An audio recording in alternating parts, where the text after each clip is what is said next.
run for chief and council, and I was never politically inclined up until the last election. Before I continue, I just want to say miigwech to you, Judy, for bringing some clarity to an otherwise muddy situation. It's very true that there's a lot of competition out there, and from my perspective, within our great nation, we need to find a balanced approach to the way we live, the way we do business, the way we create partnerships economically, as well as socially, culturally, as well as environmentally. You know, we have to find the balance. We have to go back to the original medicine wheel teachings, where we're walking in the center and we're creating a balance for our future generations. Everything that we're going through today has already been prophesized, and it was foretold that our people would almost be lost, and then when the eagle landed on the moon, our race would become stronger again. And this is where we are, where the Rainbow Warriors, people of all races, are coming together to work for the betterment of our future generations. And that's what we have to do. I can tell you, as a councillor over the past 2 years, I'm very ashamed at the fact that we've had council meetings that were cancelled because of no new business. That should never, ever happen, never. There's so much that we have to do as a group of people, as leaders, just to be able to bring some prosperity to our people.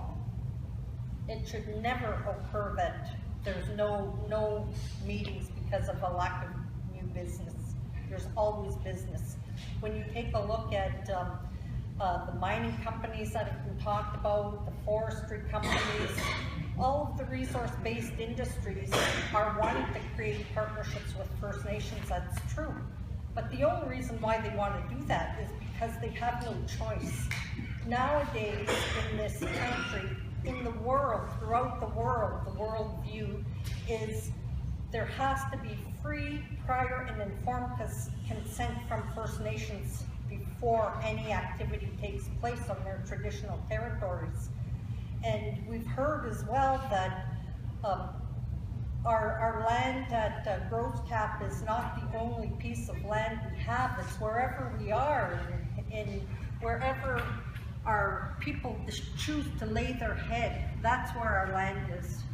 We at Michipicoten were very fortunate in that our ancestors created 3 different reserves for us. We have a land base at Sault, we have a land base at Michipicoten, and we have the land base at Gross Cap. But we have our people all over the world. And we have to begin to think bigger. Think about all of the different places where our people are, where our traditional territories are. I know for a fact that my whole life, since I was 15 years old, I worked for First Nation communities and Aboriginal organizations. And I actually live in Sault. I work often with Sault Cree First Nation and the Michipicoten chiefs, the communities of the Michipicoten territory. They are very proactive, it's true. And that's because their leadership don't meet once a month. They never cancel meetings. Their leadership meet 2, 3, sometimes 4 times a week. They'll meet over weekends to do some strategy sessions, and that's huge for us. We as a leadership, the first priority as your chief for me is to develop a common vision with the chief and council who's elected. Our chief and council need to know what their roles and responsibilities are to you, the people, because unlike the Canadian government, where the Prime Minister is at the top of our hierarchy is the people. The people are telling chief and council what to do. So we're only as strong as the people that lead us, and I really encourage each and every one of you to raise your voices and let your voices be heard. And we can do that through sessions like this where we're on webcam or in circles like this at different locations, St. Marie, Sudbury, even Chapel, we have a continued presence of people there since before Treaty 9 was signed. You know, that in itself speaks volumes of where our people travel. And I can tell you as well that all of the communities all around us are creating land use planning maps where people are being interviewed from the communities and they're asked, where are the places that you harvest, whether it be berries or moose or fish, or where did you go camping, and do you know of grave sites, and where did you live throughout this time on the land. People are actually documenting that on maps, and then with each person, once they develop their map as an individual, then all of those community members, all of their information is documented on a larger map that shows the traditional territory of the community. Many communities are doing that, and that's something that we need to take a look at with Michipicoten. We have to start documenting our traditional territories, because if we don't do that, we have the oldest documented history of First Nations in the area. And if we don't start recognizing what that history is as a people, we're going to lose out, and it's going to be huge. So it's really important that we first of all, as leadership, come to understand what the roles and responsibilities are to you, the people. And we have to create a common vision. It's not enough to understand the roles and responsibilities from Indian Affairs perspective. We also need to understand from a traditional perspective, what was the governance system that our people had? How can we balance that and bring the two together? Because we have to look through both eyes, through a traditional lens as well as through Western lens. In this day and age, we cannot live like our ancestors lived. So we have to find our way of living again. It's really important that we continue to build our relationships on the land with our relatives, the four-leggeds and the fish. It's our responsibility as Anishinaabe. With every right, there's a responsibility. And we have a responsibility to all of our relatives in creation to make sure that they're looked after, to make sure that the water is drinkable for our future generations. And mining is devastating. And there's so much mining that's going on all over the place. In Sault, there's no reason why we're not part of discussions that are going on there. We should be, because there's mining, there's forestry that's going on, all kinds of resource-based activities are happening, and we need to be a part of those discussions, each and every one of them. But as a people, we have to learn what are our roles and responsibilities. You know, it's a shame when we don't even know that we have the power to create our own laws. Those laws were given to us long time ago. They're creators' natural laws. They were given to us.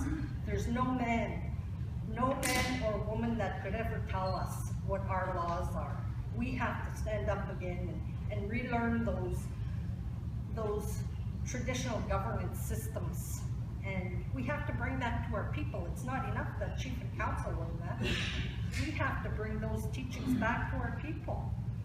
You know, it's so important for our future generations to be able to understand not only Western schooling, but what our traditional ways were. What's the deeper meaning of your name? What's the deeper meaning of those ceremonies that help you identify who you are? You know, each one of us has a responsibility not only to ourselves, our children, our grandchildren, and our great-grandchildren. And it's time now that we stop looking at laying blame on everybody else and started looking at what is it that we can do. How can we open up our hearts and our minds and our spirits to make sure that what we have is going to sustain our future generations? Because that's our only role, is to ensure that there's a continuance of life for future generations. How do we do that? You know, we talk about the water. It's so important. We have beautiful Lake Superior on our doorstep, and we have Dog Lake on another doorstep, and we have the Nemasquashi River on our third doorstep. It's so important for us to look after the water. And what are our roles in doing that? How can we do that in a way that is going to honor our ancestors and make sure that there's a continuance of life for our future generations? And in developing partnerships, Rentec was brought up, and there is a partnership that's developed with Rentec and Michipicoten First Nation. One of the areas that I know has been worked on, and Chief Joe has been at those tables, is the Northeast Superior Regional Chiefs Forum. And in that forum, it's really a beautiful, beautiful forum where the First Nation communities of Chapel Cree, Missinaba Cree, Michipicoten, and sometimes Horn Payne work together to create partnerships. And the one that is being created with Rentec is to develop a card lock system where our communities would benefit. The other thing with the Northeast Superior Regional Chiefs Forum is that we're the first in Ontario that's developing a resource revenue sharing agreement with the province and the federal government, and that's in forestry. It's not to our advantage yet, but we're moving towards good things, because the provincial government created the formula in deciding how much we were going to get for our resource revenue from the trees being cut. So what they did was they took the base amount that was the lowest that it could have been for the past 5 years. What was the lowest that the company made from cutting the trees? And from that, there's a formula that was developed, and our communities are not getting a lot. It's a minimal amount, but there's also an agreement in place where there's a third-party evaluator that is working towards, this third-party evaluator has already did interviews with the chiefs and with different people who have been working on this project to find out what is it that's in the best interest of the First Nations. And it's nowhere near what the province offers. But that's what it is the federal and provincial governments both. What they want is to extract the resources. They don't care about us. So it's time that we stand up and started making our own laws. You know, there's so many people that talk about Botswana and how they're creating their own agreements and they're creating their own permit. And we could do that as well. You know, we have a responsibility to develop those pieces of those permits and those pieces of legal legislation. It's, as First Nations people, we were here first. Our laws still can apply. We just have to stand up and make sure that our voices are heard. And as Chief and Council, we can only do what we think is in the best interest of the people, unless you tell us what is your needs and your desires. What are your ideas to build a more prosperous community for all of us. It's so important that we come to understand what your needs are, because if we don't know how you want us to move forward, we move in the way that we think is best. I agree completely that $1,500 a year is not a lot. We need to work towards a more sustainable economy. But for people who live in poverty, $1,500 a year is huge. So if we're going to be removing that, we have to make sure that there's something else to replace it. So it's not as easy as saying, oh, we can do it all. We have to think about things in a strategic way. And before you remove something, you have to think about what's in the best interest of our people as a whole, everybody. And as your chief, that's what I would work towards, is understanding what the needs of the people are. Things like this should happen twice a year at least, you know.